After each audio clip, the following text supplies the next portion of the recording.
Seja bem-vindo, seja bem-vinda às Trunf Talks. As conversas Trunf Talks são uma iniciativa da Trunf Portugal que completa 10 anos em 2025. O que ganham os clientes ao integrar as soluções do líder mundial no fabrico de máquinas-ferramenta nas suas empresas? Por que é que escolheram a Trunf? E como é que o grupo Trunf, pioneiro na indústria 4.0, os pode apoiar rumo ao futuro? Quem melhor do que os próprios clientes para responder a estas questões? Olá Pedro, obrigada por estar aqui connosco. Olá Andreia, bom dia. Bom dia. O engenheiro Pedro Cardoso é diretor-geral da empresa Quantal. A empresa foi fundada em 1995 em Vila do Conde. A Quantal, especializada no processamento de chapas e na produção de protótipos para o setor automóvel. Tem uma equipa de cerca de 250 pessoas. Pedro, o que distingue a Quantal? Bom, antes de mais, obrigado pelo convite. É um gosto poder participar aqui neste período de marcação do aniversário da Trunf em Portugal. O que distingue a Quantal é essencialmente uma empresa de engenharia. Apesar de ser uma metalomecânica, é uma empresa de engenharia. Nós o que fazemos é procurar soluções de desenvolvimento de produtos, de processos e a produção desses mesmos produtos para os nossos clientes, essencialmente com uma base de complexidade. Portanto, é uma empresa que se distingue por produtos e processos com complexidade, com valor acrescentado e não tanto a produção simples de peças relativamente simples. Não é esse o nosso core é realmente a complexidade, a verticalização, o valor acrescentado dos produtos. E isso faz com recurso à tecnologia. É uma empresa bastante verticalizada, com muitas tecnologias instaladas, tecnologias de topo de uma forma geral, e também com a dedicação e o engenho da nossa equipe, que temos uma equipe muito boa. Ok, boa. Para que setores produzem essas peças com complexidade? Sim, nós temos uma estratégia de manter 50-50 ou um intervalo de 60-40 entre setor automóvel e não automóvel. Portanto, nós não queremos dependência do setor automóvel e, portanto, mantemos essa lógica de diversificação. O não automóvel, nós essencialmente produzimos para OEMs de máquinas, fabricantes de máquinas e equipamentos industriais, a sua grande maioria na Alemanha e na Suíça, e isso representa cerca de 50% da nossa faturação. Uhum. O restante, nós temos série automóvel, portanto fazemos produção de série automóvel, de novo, sempre na lógica das peças de nicho, volumes médios ou pequenos, peças com grande complexidade e grande valor acrescentado. E depois também temos uma área muito especial para nós, que é a prototipagem. Tem um peso importante na nossa faturação, tem um peso importante no que é o desenvolvimento de técnicas, tecnologias e processos novos, porque estamos sempre um passo à frente, sendo que não exclusivamente, mas a grande maioria do negócio de protótipos ele é com o setor automóvel. Okay. E qual é o peso em termos qual é o peso que tem na faturação? Os protótipos, propriamente dito, têm à volta de 20% da nossa faturação. Representa 20% da nossa faturação. E aí contempla a produção das peças, a engenharia, a concepção e a produção das ferramentas. Muitas vezes também é preciso ferramentais para produzir essas peças. Muito bem. Disse há pouco que tem uma equipa muito boa. É uma equipa de 250 pessoas. O que é que torna esta equipa muito boa? Porque quando nós estamos a falar de nicho, de prototipagem, de fazer coisas diferentes, etc., as pessoas têm que estar motivadas e têm que ter a criatividade delas à disposição da empresa, não é? Enquanto que se nós fôssemos uma empresa que recebe um desenho e simplesmente produz a peça, entrega a peça ao cliente, não é tão necessário, não é tão dependente. Aqui no caso não. As pessoas têm que ser criativas. Muitas das vezes nós recebemos inputs de engenharia que não é forçosamente um desenho, são inputs, às vezes é um sketch, é um modelo 3D numa fase muito embrionária e, portanto, nós temos que ser criativos e, conjuntamente com o cliente, ir ajustando o produto a algo que seja factível, que seja económico, que garanta a qualidade e que satisfaça a necessidade do cliente. Não é? E como é que têm feito isso ao longo destes últimos 30 anos? Como é que tem sido a vossa evolução?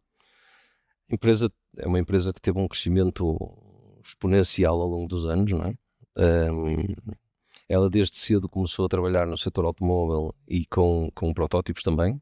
Portanto, é uma empresa que sempre foi muito puxada por estas questões de desenvolvimentos, de novas tecnologias, de desafios, de dificuldades.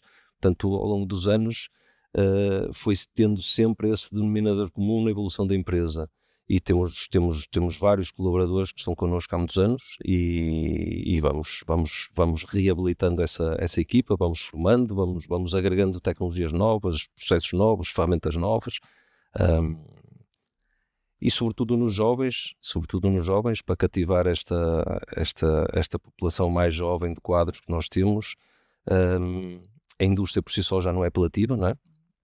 Portanto, nós temos sempre que trazer novidades, coisas que tornem a função muito mais apelativa, que dê exposição, que dê desafio, e isso vai segurando as pessoas e vai mantendo as pessoas motivadas. Quando ela está em Vila do Conde, imagino que também tem um papel importante para a cidade. Sim, é uma empresa de referência, é uma empresa, embora há muita indústria naquela região, mas curiosamente um dos grandes competidores para nós em termos de mão de obra é a agricultura, é a pecuária no caso. É uma região com muito agrícola, com muita pecuária. E é normal as pessoas terem... não é? Claro, concorrência no sentido de... É normal as pessoas terem familiares que têm explorações, etc. E, portanto, há aqui uma certa... Mas convive-se bem e tem sido positivo. Perfeito. Pedro, como é que conheceu a Trunf? Já é uma história longa. Eu acho que a história da Trunf em Portugal confunde-se com a história da Contal e a história da Contal confunde-se com a Trunf. A Contal foi fundada pelo engenheiro Paulo Quintal em 95. Ele, quando terminou o curso de engenharia, foi estudar para a França, foi estudar na área do laser. Na altura era uma tecnologia ainda não totalmente desenvolvida e não muito explorada comercialmente. Era uma tecnologia nova, não é? E, portanto, quando ele regressou, ele decidiu montar a empresa. No início era uma coisa muito embrionária, fazia-se alguns protótipos, alguns serviços, e especialmente para a Galiza, para o setor automóvel na Galiza, que já tinha alguma desenvoltura, não é? E depois, quando ele decide comprar a primeira máquina, decidiu comprar uma máquina Trunf, e, portanto, naquela época, obviamente não tinha recursos para isso, era uma empresa que estava a dar os primeiros passos. A banca portuguesa também, enfim, não tinha condições de financiar uma máquina, uma tecnologia que ainda não era muito conhecida nem desenvolvida o suficiente para ser comercial. Portanto, também houve aí alguma prudência e acabou por ser a própria Trunf que financiou a compra da primeira máquina Trunf em Portugal e a primeira máquina da Quantal. Portanto, a nossa história com a Trunf começou aí, e é uma história que depois disso, enfim, nós temos hoje, nem sei ao certo, não nos contei, mas temos para cima de 25 equipamentos da Trunf, nas diversas tecnologias, e portanto a Trunf tem sido, enfim, o nosso companheiro especial na área de tecnologia laser ao longo destes anos todos, e eu penso que a Contal também de alguma forma foi importante para a Trunf nesse sentido, não é? Tendo sido a empresa pioneira em Portugal a ter a primeira máquina. Não é? Sim. E esses 25 equipamentos que tem Trunf e essa escolha que fizeram na Trunf, que mais-valias têm trazido para vocês? Isso é uma pergunta interessante. O primeiro pilar para mim quando avalio é a garantia de estarmos à frente tecnologicamente. Portanto, eu acho que o ser parceiro da Trunf nos garante que se há algo novo no domínio do laser, a Trunf faz e a Trunf tem e a Trunf desenvolveu. Portanto, eu diria que esse seria um dos grandes pilares. Obviamente que essas evoluções tecnológicas, enfim, e a disponibilidade, e a capacidade, e a qualidade dos equipamentos, etc., fazem com que nós também tenhamos mais qualidade e mais produtividade nos nossos processos e nas nossas produções.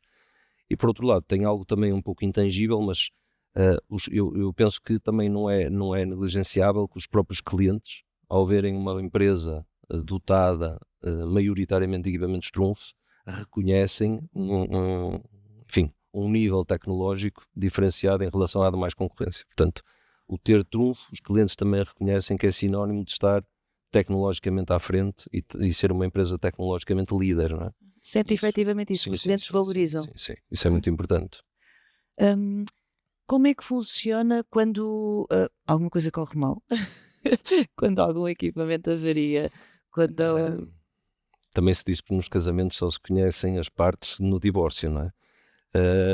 Não, é nesses momentos onde nós realmente, enfim, há sempre algumas disputas, nem sempre quem tem uma máquina parada quer apertar o botão e ter lá alguém do lado no minuto a seguir, isso não existe, já sabemos que não existe. E claro que quem está a dar assistência também tem uma equipe, tem que a gerir e tem que gerir recursos. Mas sim, temos sempre encontrado soluções e nunca tivemos assim uma situação muito crítica. Sempre que houve alguma situação, de uma forma ou outra, sempre encontramos soluções dentro de um período de tempo razoável.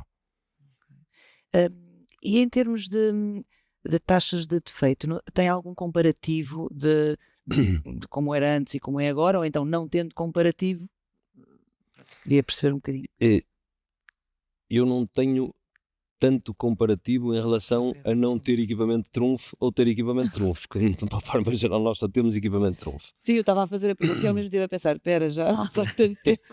Agora, sim, em relação às evoluções da tecnologia, isso sim, não é? Quando nós passamos de uma máquina CO2 para uma máquina fibra, de uma máquina fibra para uma máquina fibra multicore, etc., é evidente que vemos um salto muito importante em termos de qualidade, desde logo, e sobretudo em termos de produtividade. Aí os saltos são francamente grandes. Dá para ter uma ideia em termos percentuais? Facilmente nós podemos ter acréscimos de 20%, 30%, 40%, depende dos produtos que estiver a fazer, do tipo de material que estiver a cortar, etc. Mas facilmente estamos a falar dessas ordens de grandeza. Fala um pouco dos equipamentos efetivamente que tem, de corte laser 3D, tem quinadoras, já são 25 máquinas, são muitas, mas... Nós começamos no corte laser 2D, portanto corte de chapa plana. Depois também fomos a primeira máquina em Portugal da Trunf a ter uma máquina 3D, portanto faz o corte de peças em revolução, em tridimensional, no espaço, onde nós usamos essas máquinas essencialmente, enfim, para todas as áreas, mas de uma forma geral mais alguma série automóvel passa por ali. Muito prototipagem, porque a prototipagem que nós fazemos tem muito a ver com prototipagem de chapa para simular cortes em estampagem série, e portanto o que nós fazemos é alguns serviços, algumas estampagens em prensa e depois vamos na máquina 3D fazer cortes, furos, recortes da peça, etc. Portanto temos um conjunto importante de máquinas de corte laser 3D. Depois temos vários equipamentos de soldadura laser. Também fomos uma das primeiras empresas a fazer soldadura laser. Foi uma tecnologia que também demorou algum tempo a ser aceita pelo mercado. Hoje ela já é reconhecida pelo mercado, inclusive o setor automóvel está usado de uma forma cada vez maior, a soldadura laser. Portanto, também temos equipamentos Trunf para fazer soldadura por tecnologia laser. Mais recentemente, e quando digo mais recentemente, estou a falar há 4, 5 anos, nós investimos em impressão 3D, impressão de peças 3D a partir de pó metálico, peças metálicas, impressão de peças funcionais a partir de pó metálico. Portanto, nós temos 2 equipamentos, um que faz a impressão layer a layer desde o zero da peça e outro que adiciona partes de uma peça a uma peça já existente. Portanto, é uma tecnologia que, enfim, apesar de já ter uns anos, também tem aqui algumas nuances na transformação comercial desta tecnologia.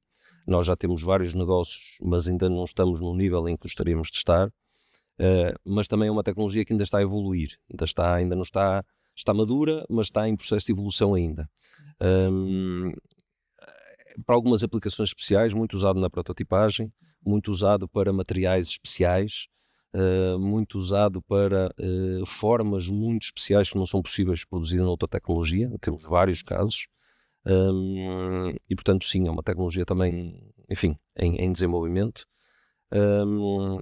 Ainda, enfim, na sequência do laser, da impressão a laser, nós temos 2 processos novos de tratamento superficial também por laser, também da Trunf.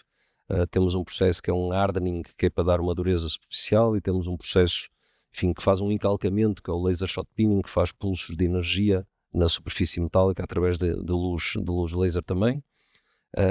E temos as quinadoras, temos várias quinadoras, todas Trunfo também, enfim, que as usamos para as diferentes áreas de negócio. A grande vantagem é que nós temos softwares comuns às diferentes máquinas, nós temos maior facilidade de programação. E as máquinas podem estar interligadas. Claro, isto é um pilar para a indústria 4.0, não é? Isso foi uma necessidade que reportaram à Trunfo ou já existia esse software que ligasse todas as máquinas? Na verdade, a Trunfo já tem essas soluções, mas como depois nós temos outros equipamentos noutras áreas que não na área do laser, nós acabamos por implementar no âmbito da indústria 4.0, acabamos por implementar um software para monitorização em tempo real de todos os equipamentos. Portanto, nós temos todos os equipamentos da fábrica ligados em tempo real. Em tempo real eles dão indicadores de produção, qual é o produto que está produzido, desde logo se está parado ou se está a trabalhar. Essa é a primeira visualização. Nós temos um sinótico geral da fábrica que é visível no telefone, nos computadores, nos ecrãs da fábrica, onde se vê todas as máquinas, se estão a trabalhar ou se estão paradas, o motivo de estar paradas, no caso de estar parada, e depois, clicando em cima, consegue-se ver informações como qual é a ordem de produção, qual é o operador, quantas peças já fez, indicadores de qualidade, indicadores de produtividade, tudo em tempo real. Conseguimos visualizar toda a produção em tempo real. E esse software é desenvolvimento vosso? Não, esse software é um software comercial que nós compramos e que conectamos o que já tínhamos da Trunfo a esse sistema. Claro, e a solução da Trunfo é facilmente conectável também. Sem dúvida. E a grande vantagem no software da Trunfo é a programação. Eu consigo facilmente programar na engenharia, partilhar a informação com uma máquina, transferir para outra, guardar programas, chamar programas, é muito convivial, é muito fácil de trabalhar. Muito bem. Um software que está em português de uso. Sim. Muito bem. Falou na indústria 4.0. Qual é o ponto de situação? Qual é a situação atual nesta indústria para vocês? A indústria 4.0, enfim, estas áreas nunca terminam, não é? O futuro a gente nunca lá chega. Vamos caminhando, mas nunca lá chegamos. Eu diria que a Quantal já está num nível de digitalização muito interessante, mas nunca estamos satisfeitos. Portanto, nós recebemos a informação digital da parte dos clientes, nós trabalhamos a informação toda digital a nível da engenharia, é tudo carregado via sistema, os desenhos são todos transformados em desenhos e modelos 3D Quantal. No sistema é carregado todo o processo de fabrico, todos os desenhos, todas as fichas de apoio, todos os meios de qualidade que sejam necessários, está tudo no sistema. Depois que a engenharia fecha este trabalho, fica disponível, a encomenda fica disponível no sistema para o planeamento, tudo via sistema. O planeamento aparece lá no monitor que tem uma ordem, uma encomenda para satisfazer, planeia aquela encomenda segundo a ficha técnica, quais as operações que tem, portanto planeia cada um dos setores. Depois cada um dos setores abre no sistema a ordem do dia, a sequência que tem de operações que tem que fazer no dia, de ordens de produção que tem no dia. Cada uma delas, no caso do laser, por exemplo, abre uma ordem de fabrico, automaticamente o armazém traz a chapa para aquela ordem de fabrico, ele já está a informar o sistema qual é a ordem de fabrico seguinte. Enquanto está a cortar aquela ordem de fabrico, a seguinte já está a ser transportada pelo armazém para ficar à porta da máquina. Quando termina aquela operação, se tiver algum controle a fazer, registra no sistema qual é o controle, fecha a operação, automaticamente fica disponível para a logística, que sabe que tem uma ordem de produção, uma encomenda, um produto para levar do ponto A ao ponto B, e há de aparecer no ponto B, portanto, no plano diário, vai-lhe aparecer essa mesma ordem de produção, já na fase seguinte, que tem que fazer, e assim sucessivamente até ao final da produção. Portanto, tudo isto é digital, tudo isto é automático. Como disse, depois em paralelo nós temos o sistema onde se registra as produções que vão sendo executadas ao longo do processo. Se há ou não critérios de qualidade, fica tudo registrado no sistema. Portanto, temos traçabilidade a tudo, inclusive a matéria-prima, desde o que for necessário. Tudo isto fica guardado. E, portanto, enfim, eu diria que nós já estamos num nível de digitalização importante. Isto gera uma montanha de dados brutal. Estes dados depois são trabalhados e disponibilizados também normalmente em tempo real. Eu chego à fábrica de manhã, ao ligar o meu computador, ele já me liga 4 ou 5 sistemas, e eu nesses 4 ou 5 sistemas já tenho uma visão, sem sair da minha mesa, de como é que está a fábrica. E como é que foram as últimas 24 horas, e o que é que está parado, o que é que está a trabalhar, se entraram encomendas, se não se entraram encomendas, o que é que faturou, o que é que não faturou. Temos tudo em meia dúzia de aplicativos, nós conseguimos ter a visão geral da fábrica e perceber como é que estamos. Ok. O que é que falta agora para o futuro? Já tem toda essa visão? Qual é a visão de futuro neste momento? Faltam algumas coisas. Nós Sim, disse há pouco que ainda não estavam onde gostariam de estar. Sim. Nós temos um plano de crescimento arrojado. Nós temos um plano de crescimento para a duplicação da fábrica em 5 anos. Estamos a construir mais 6 mil metros quadrados. Portanto, vamos crescer a cerca de 50% a nossa área produtiva. Isto num contexto onde é cada vez mais difícil planear e tomar decisões estratégicas. Portanto, eu acho que os últimos 3 anos nos têm posto à prova em muitas áreas, em muitas vertentes, em muitas questões, e o gerir é uma delas, não é? É cada vez mais difícil gerir, é cada vez mais difícil tomar decisões. Nós assistimos uma tentativa de reindustrialização da Europa no pós-Covid, em que a Europa de repente achou que afinal estávamos dependentes do resto do mundo e não podíamos em questões estratégicas, e tentou-se reindustrializar. Houve uma loucura, enfim, de disrupção das cadeias de abastecimento, etc, porque de repente toda a gente queria tudo, toda a gente está-se a embarcar matérias-primas, equipamentos, tudo, por uma lógica a seguir de parou tudo, não é? E nessa altura tomaram-se decisões que depois, passado um ano, já não eram as mais acertadas, porque as regras do jogo mudaram totalmente. Agora nós estamos outra vez numa lógica de reindustrializar a Europa. Não sei como é que vai ser feito, vamos ver, sobretudo atrelada à questão da defesa. Eu acho que vêm aí grandes oportunidades, vão vir alguns desfuncionamentos sem dúvida nenhuma, porque não faz sentido nós sermos independentes numa reindustrialização e depois não ter matérias-primas e estar dependente de matérias-primas do resto do mundo, que ainda acontece hoje. Portanto, há um conjunto muito grande de questões, que vão ter impacto muito grande no nosso dia-a-dia, nas nossas decisões de gestão. Estas questões das tarifas, como é que as regras do jogo vão acontecer. Nós temos muitos clientes, como disse, na área de fabrico de equipamentos. Normalmente um fornecedor de equipamentos fornece o mundo inteiro. Portanto, não sei como é que vai acontecer ao que se passa no mercado, especialmente no mercado americano, por quanto tempo, qual o dano que isto vai criar. Portanto, eu acho que o grande desafio está mais aí do que propriamente nas questões operacionais do negócio, não é? Até porque, como o Pedro disse, a Quantal está preparada, ou no que não está a preparar-se para este futuro, Claro. Não é? E em que é que a Trunf está a contribuir para o vosso futuro? Eu penso que eu acho que a evolução tecnológica, a qualidade dos equipamentos, a disponibilidade dos equipamentos fazem, por um lado, com que nós tenhamos capacidade de produzir com mais qualidade, com mais produtividade, portanto sendo mais competitivos, e por outro lado a competição no mundo está muito feroz.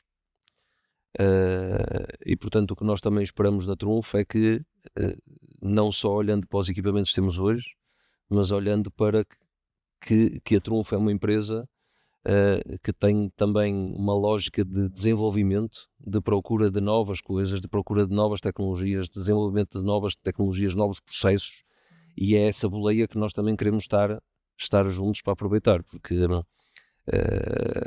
se olharmos para trás, nos últimos 5 ou 10 anos faziam-se coisas muito diferentes do que se fazem hoje, e espero que daqui a 5 ou 10 anos estejamos a fazer coisas também muito diferentes do que se faz hoje. E portanto, quem estiver a surfar essa onda está à frente seguramente, e portanto tem que estar rodeados de parceiros que estejam nessa lógica, não é? Que estejam nessa lógica de estar sempre na frente. E essa eu acho que é uma das grandes valias da relação. Então o Pedro sente que apanhou uma boa boleia. Já não fui eu, o fundador, sem dúvida, foi uma decisão acertada. Mas continua a fazer a escolha de continuar a aproveitar a boleia. Sim, sem dúvida. Obrigada, Pedro. Para finalizarmos, gostaria de lhe pedir que deixasse uma mensagem para a Trunf Portugal, que comemora 10 anos agora em 2025? Sim, eu acho que para já é um orgulho a Quantal fazer parte desta história de sucesso da Trunfo em Portugal. Acho que é evidente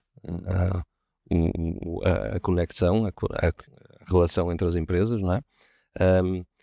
Eu acho que também não só a Quantal fazer parte da história da Trunfo, como a Trunfo fazer parte da história da Quantal. A Trunfo também faz parte da nossa história de sucesso. Eu espero que a Trunfo consiga, como disse agora, continuar este processo de querermos estar sempre à frente e que isso possa contribuir para a continuação do crescimento da Quantal e da indústria portuguesa em geral, não é? E dar os meus parabéns à Trunfo por estes 10 anos, à Trunfo Portugal por estes 10 anos e que muitos mais venham pela frente. Votos de sucesso. Muito obrigada, Pedro. Votos de muito sucesso para a Quantal também. Muito obrigado. Obrigada. Obrigado.